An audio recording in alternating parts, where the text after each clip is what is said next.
Welcome back to our second Armchair Quarterback of the Year. William Caldwell's here, Birmingham resident, fireman in the area. You may have seen him on a calendar near you or something, or at least maybe putting out a fire or two. Thanks to our friends at Royal Furniture, Coke Zero, and of course Dreamland for having us back for the Dreamland Armchair Quarterback. We're going to talk a little football first, but before we do that, being a fireman, the one thing that you wanted to do this since you were a teenager, the one thing that drew you in to wanting to serve others like you do, what was it? Actually, it's doing stuff that people don't want to do. Obviously, you have people that, run into burning buildings all the time, and, that's something that always, I wanted to do, and obviously helping people that need help in their time of need. So, it's something that people doesn't, a lot of people don't want to do is run inside of burning buildings. You running into where people are not going. So it's something that always inspired me, and also, like I said, helping somebody in their time of need, that's always been a soft spot in my heart. We enjoy watching people who are very passionate on Saturdays playing football.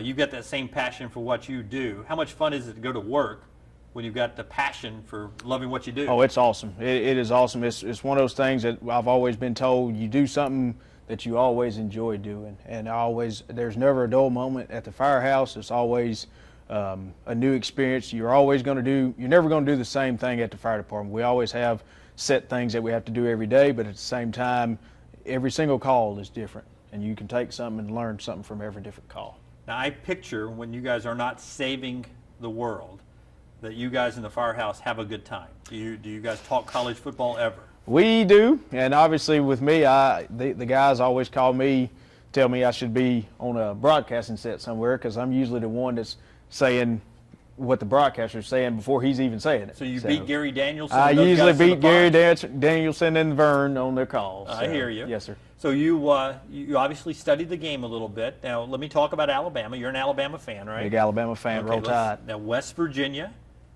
defense got picked on a little bit out on the edge. Again against Southern Miss a little bit. Florida's coming to town. If you could gauge the secondary and the defense so far.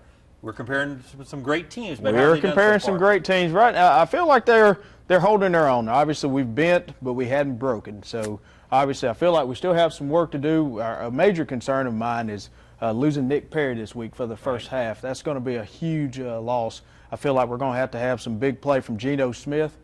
He's his backup, and we're just, the defense is going to have to step up. We got a lot of experience up front. We've got a good linebacker in Trey DePriest that is anchoring that defense down. So I feel like, with good defensive play, good week of practice, staying focused, as Nick Saban would say, you got to play 60 minutes. So, if we stay focused and play the 60 minutes, I feel like we should do just fine. When you see Florida struggle, triple overtime with Kentucky, they're better. Kentucky is. Florida seems to be better. They're coming to town.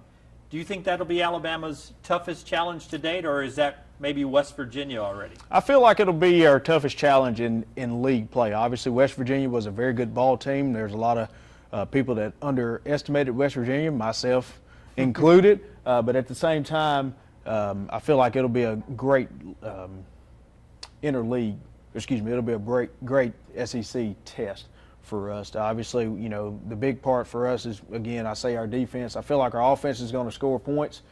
Their defense is a little bit lacking in some areas, but I feel like, we've got a lot of weapons on offense, and T.J. Yeldon, Amari Cooper, I believe right now he is leading the nation in catches and yards after catch. So, again, we just have to, we have to play our game. We got to, stay focused and play the 60 minutes, both sides of the ball. If I was Nick Saban and I would give that helmet, that crimson and white helmet over there to you, and I would send you in to play a position, which position would it be and why? Oh, wow.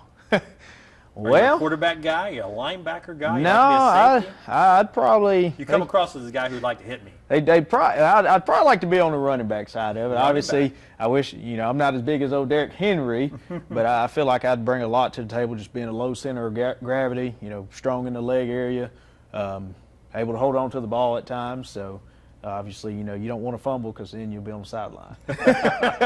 Speaking of being on the sideline and occasionally getting in trouble with coach, Kenyon Drake's looked pretty good at that position, right? He has looked good, and obviously I'll take a quote from y'all. He has looked good when he's on the field and when he's running the ball, and when he has time, when he has extra time, he's not looking too good. That's right. Obviously, so he's one of the players that he needs to be sticking to the football and the studies instead of the extracurriculars.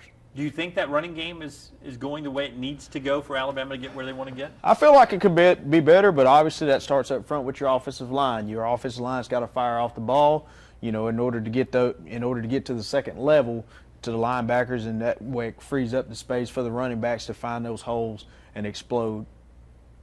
We're Bryant-Denny Stadium, 101,000 fans, right? If I put you in all your gear as a fireman, and I said you could run from the ground 50-yard line to the very tip top of the stadium Ooh. and back down, can you do it? I feel like I could do it. Is there a time limit? Well, yeah. What would be a good time limit? Because you know me, I like a good bet. Well, that is true. Wow, that'd be tough. If I had one of my CrossFit buddies Right. or my Combat Challenge buddies, they'd probably be able to do it a whole lot faster than I could. Yeah, but see, I've done whatever the challenge you guys do, where you roll. The toughest thing was not dragging the dummy or pounding the sledgehammer or whatever, but it was rolling up the hose. Oh man, You know the Yeah, fireman yes, sir. challenge Yes, thing. sir. Yes, sir. That hose is it can be a little tough at times. right when that thing is full throttle. When you're pumping water through it, how hard is that to hold on to? Is there a technique to it? There's several techniques, and also, there's a couple of things that factor into it. The different type, they have several sizes of hose lines.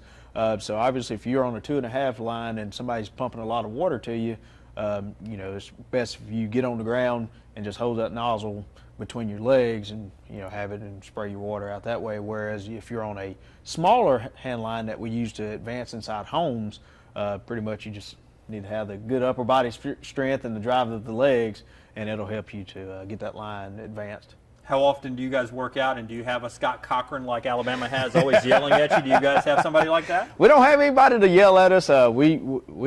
Myself, I usually work out about 5-6 times a week. Obviously, I try to take off on the weekends. Me too. To watch Alabama football, of course.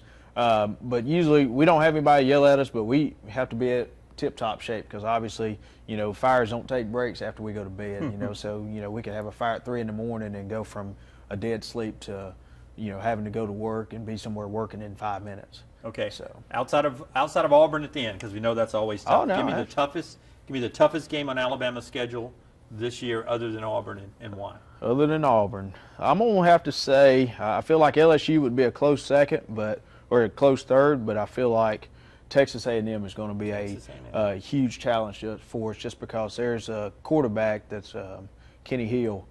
He is, going into the season, he was just like Johnny Manziel back in a couple years ago. Nobody knew about him. Everybody kind of wrote Texas A&M off, saying, they don't have anything to bring. And he kind of, in that first game against South Carolina, exposed and showed who Kenny Hill was. So I feel like Alabama, in the current state that we're in, obviously the cornerbacks would be put on an island at times. So we would just have to really play discipline. And, he's proved that he can make plays, obviously, through the air, not only through the air, but with his legs also. So, it's Ole Miss for me. It's Ole Miss. Ole Miss? Yeah. Why is that? Probably because it's before Texas A&M. And Well, LSU. that's true. It comes forward. I'm worried about the Florida game this week. Yeah, I'm Any very- concern? You got a score for me? Oh, well, you put me on the spot. I'm going to have to say, I have no idea. I'm going to say 35-15. 35-15. That's a good score. Stay here at WIET.com and check out everything we have to offer here on the web. Come back in the next few weeks, and our friends at Royal Furniture, Coke Zero, and Dreamland will have more armchair quarterbacks. Don't forget this guy at the end of the year. Come back and vote for him, and maybe he'll get a chance to join us at the Iron Bowl this year over in Tuscaloosa at the end of the year. You're getting that recliner from Royal Furniture. Absolutely. Do you ever get a chance to sit in it, or you're always putting out fires? Well, we're usually always putting out fires, but I have a wife at home that enjoys it pretty well. So. Baby on the way? And baby on the way. So Boy or girl, absolutely. do we know yet? A little girl. Little girl. Yes, sir. Alabama fan? I hope so. That does it. We'll see you next week. Roll Tide.